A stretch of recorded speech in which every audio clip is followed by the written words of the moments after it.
Elizabeth from CIRCA Old Houses, and if you're like most people, staring at a paint color wheel can sometimes make you crazy.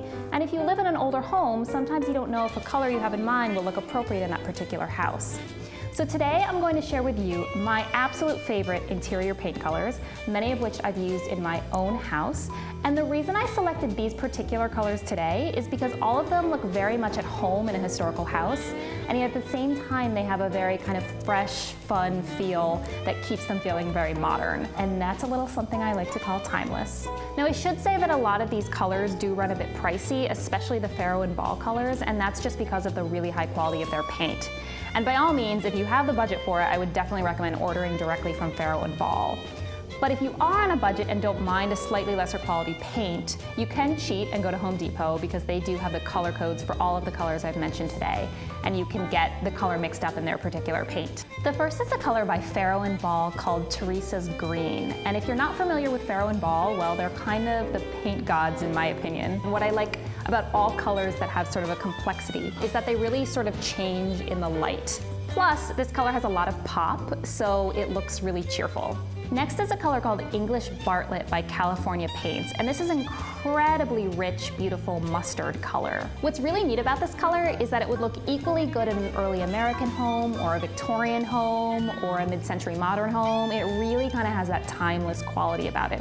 I'd highly recommend using this one on trim and keeping the walls a nice creamy white for a really early American look. When I first moved into our house, the living room was Pepto-Bismol pink. And the first thing my husband and I did was paint the walls white and the trim Valspar's Corduroy black. This is one of my absolute favorite colors. It makes a huge statement while at the same time being totally neutral and matching everything around it. It's not actually a true black, it's more of a navy, but I really like that because it gives it a really nice warmth that you wouldn't get in a straight black. For a while, I had 50 shades of gray, literally paint samples on my wall, but I think I finally settled on the perfect gray neutral, and it's Farrow and Ball's Cornforth white. I'm telling you, everyone that comes into our house compliments us on this color, and they're like, what color is this? It's the perfect color. It looks good with everything. And as far as grays go, it just has the slightest bit of pink, so it's really, really warm. Next up is my absolute favorite color of all time. Although believe it or not, I haven't found the perfect use for this one in my house, but I'm going to get there. It's called Arsenic. It's by Farrow and Ball, and the really cool name actually comes from the fact that the pigment used to be created by poison.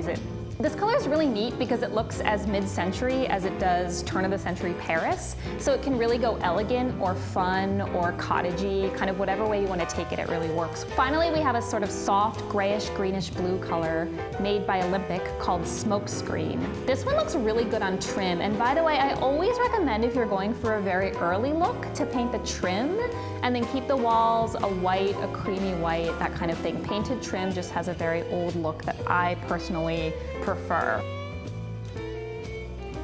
So guys, if you have a favorite color that wasn't mentioned here today, please, please, please send it my way. I am always looking for inspiration and for new colors to share with CIRCA readers.